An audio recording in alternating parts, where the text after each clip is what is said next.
Kembali dalam program Jaksa Menyapa di www.moveonlineradio.com dan saya masih ajak Anda di segmen kedua ini untuk bisa bertanya atau juga mungkin sharing ya dalam program Jaksa Menyapa ini di 0895 4284 10584. Itu line yang bisa Anda gunakan untuk bisa terhubung dengan kami atau juga nanti bisa sampaikan melalui line WhatsApp.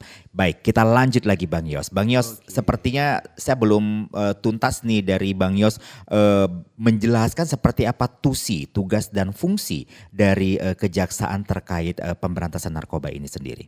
Ya, pemberantasan narkoba ini tentunya saya harus sampaikan harus agresif dan masif. Oke. Ini menjadi pesan penting. Harus agresif dan masif. Kalau tidak sulit. Nah, terkait tupoksi kita ada penuntutan seperti yang kita jelaskan tadi. Ya. Kita menuntut maksimal hingga akan menjadi efek jera. Dan tidak ada lagi orang yang mencoba melakukan pidana tersebut. Kemudian pencegahan. Kita lakukan jaksa masuk sekolah, penyuluhan, membentuk mindset generasi penerus kita. Mereka lah estafet bangsa ini. Sehingga mereka berpikir say no to drugs, narkoba. Tidak ada kata narkoba. Dan mereka membentuk pola pikir sebuah benteng pribadi mereka, caranya bagaimana terhindar dari narkoba. Dengan penyuluhan hukum mereka sadari, wah akibatnya ini. Bisa dibayangin seseorang yang terlibat narkoba musnahlah masa depannya. Bukan karena dia sudah menggunakan narkoba, tetapi akibatnya adalah terkena pidana. Kan gak ada lagi dia bisa dapat surat keterangan kelakuan baik. SKCK lah ya. Iya, dan siapapun tidak akan bisa menerima hal itu. Kan begitu Bang Jeki. Betul. Dia akan menjadi sebuah orang yang terasing dari sebuah kumpulan. Oke, kalau tadi program pencegahan itu seperti jaksa masuk sekolah, seperti itu ya Bang. Yang secara masyarakat selain program kita ini sebenarnya kan salah satu program yang sebenarnya salah satu pencegahan juga dan semacam berbagi pencerahan juga kepada masyarakat tentang bahaya dari dampak itu narkoba sendiri. Secara langsung masyarakat pernah disentuh nggak sih oleh kejaksaan berbicara masalah pencegahan narkoba sendiri? Sangat pernah, karena kita juga melakukan penerangan hukum langsung ke masyarakat. Ke kelurahan. Kita datangi nih dengan program Om Jak ya, Om Jak menjawab. Ke kelurahan. Door to door kita sampaikan hal tersebut. Bahwasanya teramat penting kita harus agresif dan masif dan tanggung jawab rumah itu yang kita datangi itu orang tua. Iya. Untuk membentuk pola pikir anaknya dan melakukan siasat supaya ini tidak masuk ke rumah. Caranya bagaimana? Pola pikir anak, ya tentunya anak harus dibina kan. Iya. Dan dikasih manajemen, ya diperhatikan. Apa sebenarnya Bang Yos tantangan terberat dari kejaksaan sendiri ketika berbicara masalah pemberantasan narkoba sendiri, narkoba ini yang saat ini yang seperti kita katakan di segmen pertama tadi sudah menyentuh akar rumput. Tantangannya kan pasti besar juga nih ya Bang Yos ya. Apa sih sebenarnya yang paling besar? Ya kita lihat sendiri sih bagaimana kasus narkoba itu mulai daripada pengguna, ya pemakai, sampai dengan yang kita sebut dengan pengedar. Nah ini kan tantangan terbesar. Paling banyak kasus sekarang ini itu. Kemudian judi kan. Nah, ini paling banyak, ini kan tantangan kita. Kita harus menyiapkan sumber daya manusia, jaksa yang betul-betul terampil, mentalnya siap untuk menghadapi ini. Kan gak gampang menyidangin orang yang akan kita tuntut mati. Gak gampang, gak segampang itu. Nah itu butuh kepintaran, kejelian dan mental. Nah kemudian kedua tentunya bagaimana terapi kita, cara kita untuk membuat masyarakat dalam hal ini mahasiswa ataupun pelajar tuh dapat memahami yang kita sampaikan. Kan gak segampang itu. Kalau hanya ngomong pakai textbook bisa aja siapapun bisa. Dan bagaimana itu dimengerti dan kemudian actionnya ada. Nah ini kan hal yang rumit, ini menjadi tantangan kita. Itu tantangan juga ya? Tantangan juga. Baik, ada dari masyarakat atau juga pendengar kita yang ingin bertanya ke Bang Yos ini. Pagi Bang Jaki, pagi ini ada Pak Mulyadi di SM Raja.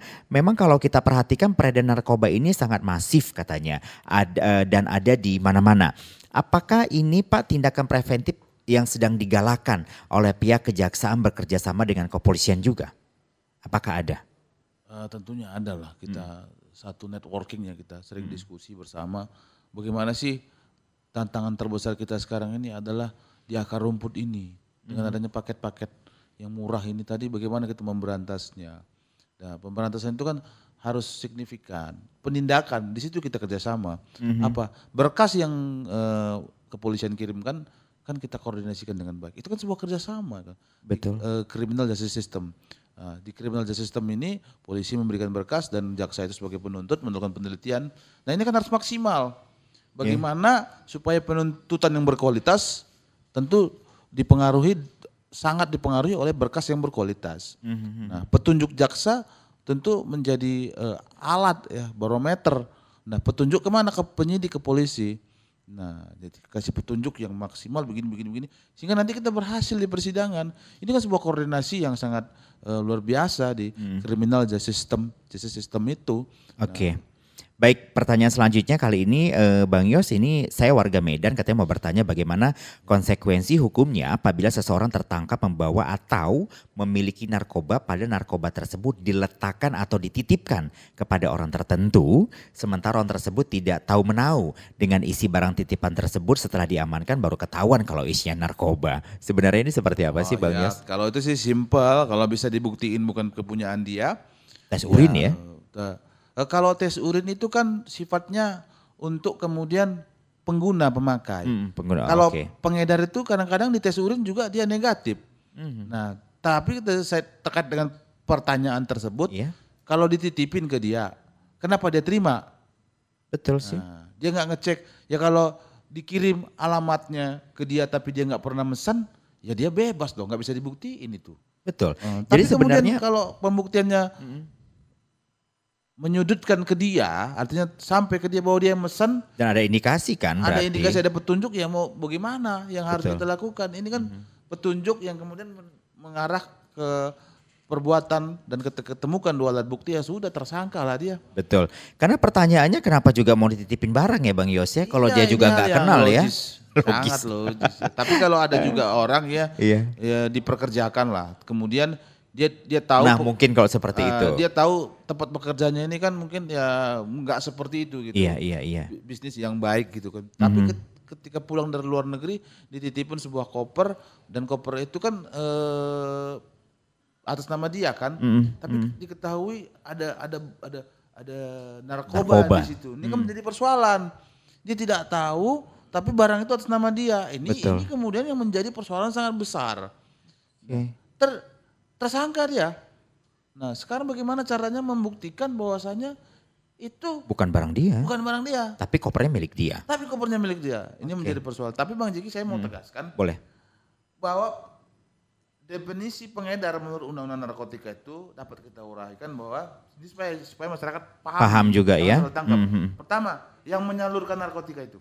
Yang menyalurkan. Yang kedua, yang menyerahkan narkotika. Kemudian penjual narkotika.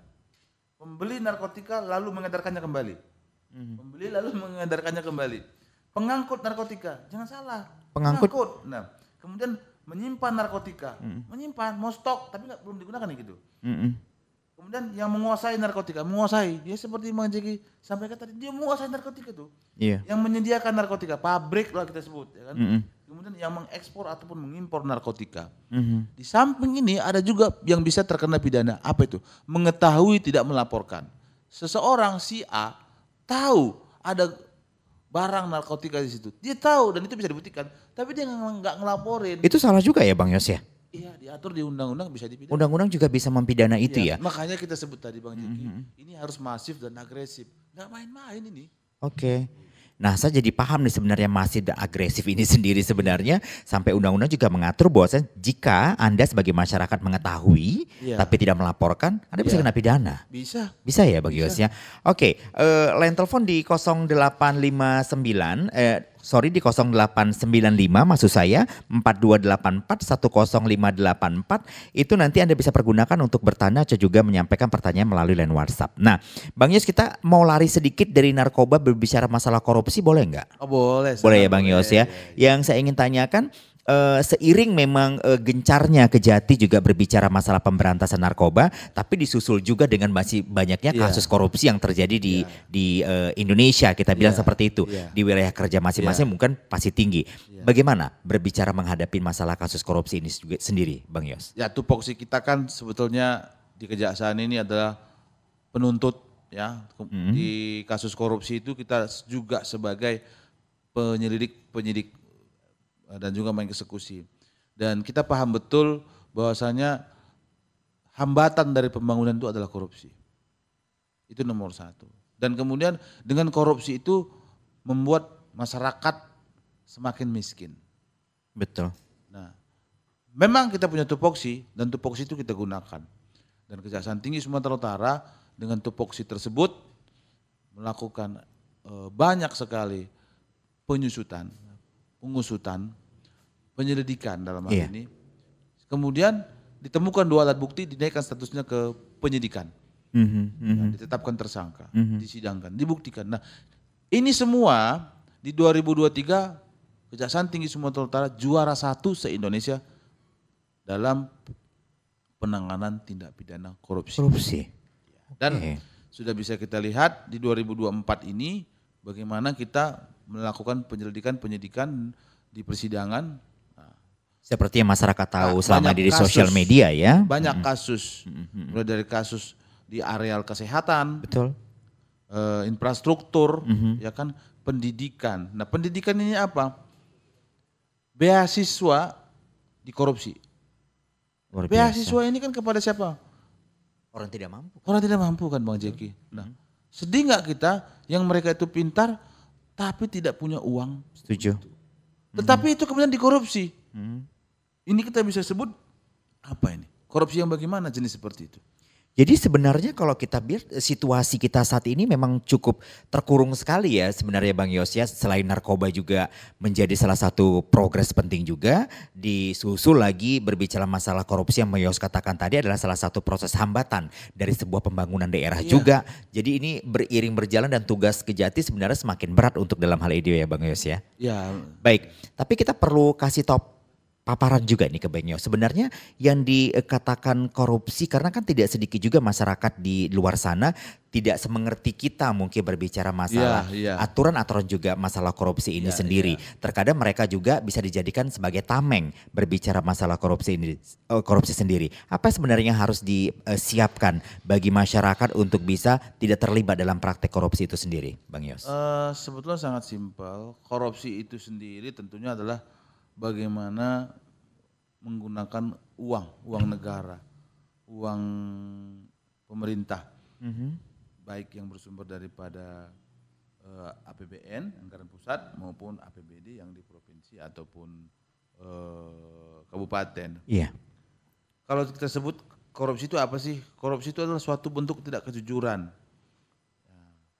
Kemudian menjadi pidana. Nah, kalau kamus bahasa Indonesia, apa itu korupsi? Ya, di Kamus Besar Bahasa Indonesia itu KBBI, penyelewengan atau penyalahgunaan uang negara. Nah, sama yang saya sampaikan. Iya, betul. Uang negara itu Bang Jeki, 1 rupiah pun harus dipertanggungjawabkan. Nah, itu yang arti yang sangat utama. Nah, kemudian penjabarannya itu apa? Ada di pasal 2, pasal 3, ada juga di pasal 7 di Undang-Undang Tindak Pidana Korupsi itu. Penyalahgunaan jabatan. Jadi semua itu adalah mengakibatkan terhambatnya pembangunan. Iya, bisa Bang Jeki bayangi ada suatu infrastruktur bangunan, kemudian dikorupsi, apa akibatnya? Roboh, kan nggak bisa digunakan, nggak ada kemanfaatan. Betul. Nah, kemudian beasiswa tadi dikorupsi. Tidak sesuai dengan ininya ya. Kita mau dapat generasi yang sehat, pintar, cerdas, nggak bisa dia ngelanjutin sekolahnya. Masif nggak itu, ngeri nggak itu kan? Kejati cukup agresif untuk berbicara masalah korupsi itu sendiri juga ya, Bang Yos. Yang tadi itu kita bisa sebut ini korupsi yang tingkat tinggi nih. Dia memutus generasi, ya kan? Nah, dikalikan jumlahnya berapa? Rupiah jadinya. Oke, Bang Yos. Bang Jeki, bagi orang menengah, orang bawah, 100.000 itu sangat berarti ya kan. Setuju. Bagi orang yang punya pekerjaan tetap atau yang lain Mungkin 100.000 itu biasa aja. Oke. Nah, bagi masyarakat miskin tadi, beasiswa yang 1.500.000, 750.000 itu sangat berarti. Nah, itu pun dikorupsi. Nah, ini menjadi tantangan kita sehingga kita masif untuk melakukan penyelidikan dan agresif ya Bang ya. Baik Bang, ada penanya lagi. Bang Jaki, selamat pagi. Bagaimana jika seorang terbukti sebagai pengguna narkoba namun ingin berhenti menggunakan di mana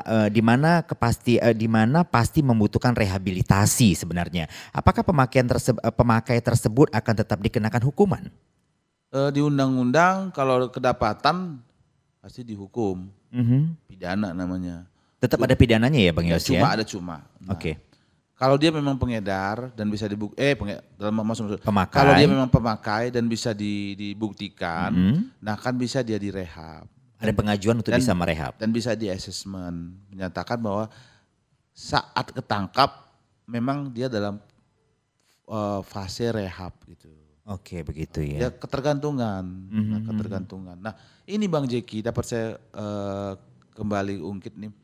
Yang paling kita takutkan ini tadi di akar rumput ini tadi dengan paket hemat ini adalah semua orang menjadi ketergantungan.